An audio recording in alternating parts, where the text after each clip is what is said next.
Well, this is it, and I did save the best for last. I call this one the "Who's Your Audience" writing trap. I think people get hung up on adhering to the exact format of action, impact, result.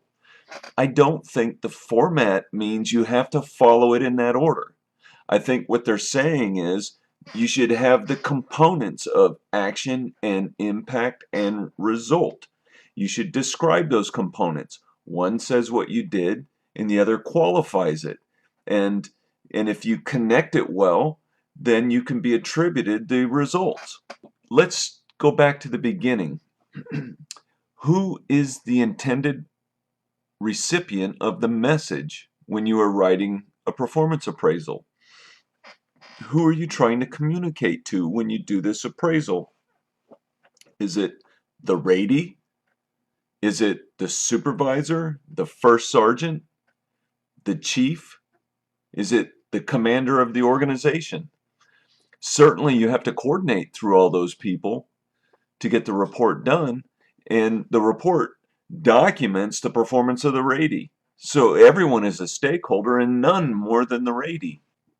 But the greatest significance of a performance report is going to be the perception of the promotion board.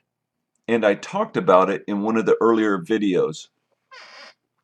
The promotion board will spend about 1.5 to 2 minutes on a selection folder.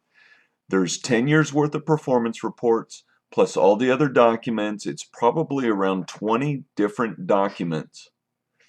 You do not want them to hunt for information. Now I'm going to move into the performance scale, and you can see that right now I have a red dotted line splitting between supervisory and management. If a senior NCO is supposed to be performing at the management and leadership level, and that's what should be recorded on their performance appraisals to demonstrate they are ready for promotion. So I would not expect to see bullets that are below the line. I don't want to see on a senior NCO's report that they're washing cars. Certainly they go wash cars, they support the unit, they support and raise funds, but that's not a bullet that goes on their report. I don't want to see supervisory level bullets. Every time I see a supervisory or membership level bullet, it's just disappointing because they didn't take that opportunity to demonstrate management and leadership capabilities. You want your top performance appraisals to look like this. The shape of the bullet is extremely strong. Leadership level, action, impact, results. But realistically, if you can get 3 or 4 bullets of that nature on your report, you're doing well. Because leadership level accomplishments that are that strong are hard to come across. They're long and enduring. You just can't do that many. You might have many bullets that are shaped with management and leadership level components mixed together. As well, you might have bullets that are really strong, but maybe the result isn't as strong. But all of these demonstrate the appropriate competencies. But you don't want your performance appraisals to demonstrate these kind of bullets. Now here I'm getting to my point.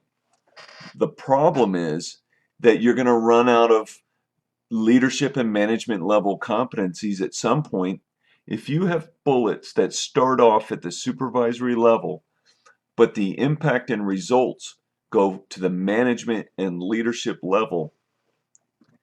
Do you think the promotion board is going to read that?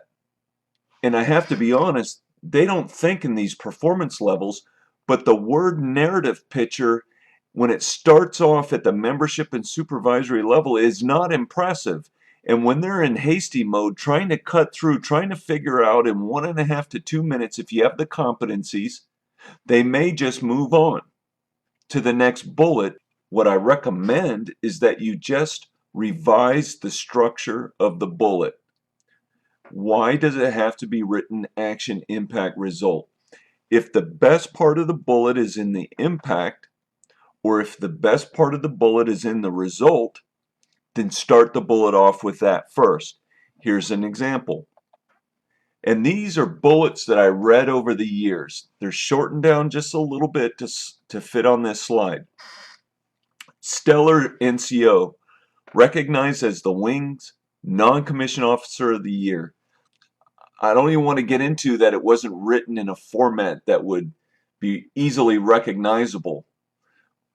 But you can see that it starts off with fluff, and then the good part, if you look at the bell curve, is later in the bullet.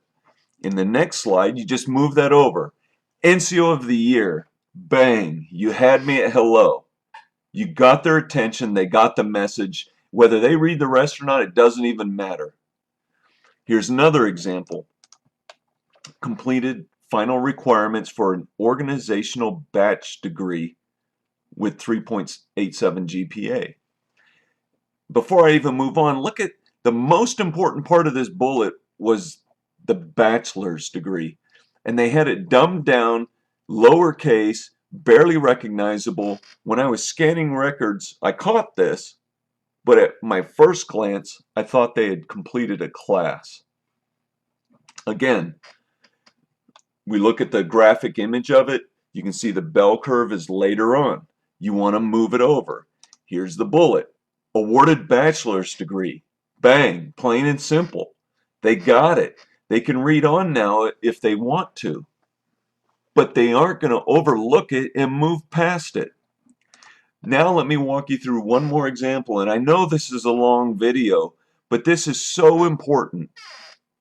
I'm going to walk through the same bullet where the action, impact, and results change in their gravity and how they're being rearranged to demonstrate the competencies.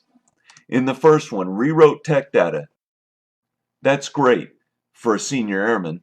It's expected for a staff sergeant or a tech sergeant, and I really don't want to see it on a senior master sergeant's report. I mean, there's so much more they should demonstrate. So if you're looking at it, you're like, oh, rewrote tech data, nice job. They rewrote tech data. I'm moving on because it's not impressive.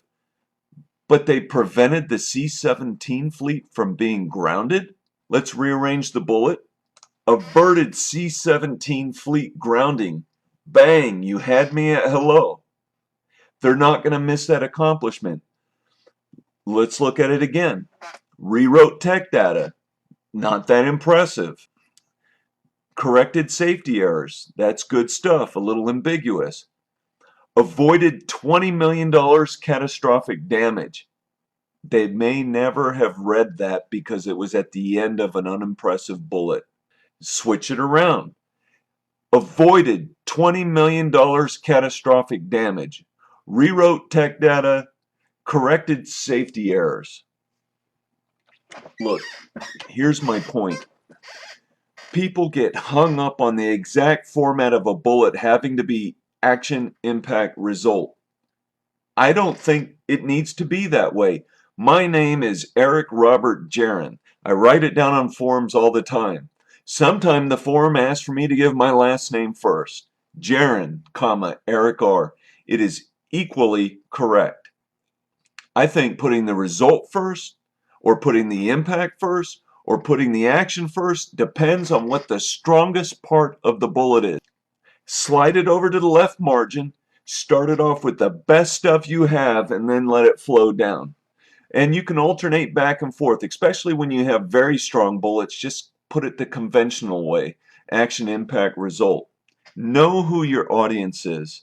I know you have to coordinate through your entire leadership chain, but the people that count the most are the ones sitting on the promotion board, and they're the one you have to grab their attention because they're going to spend about a minute and a half on your records. So remember the know your audience writing trap.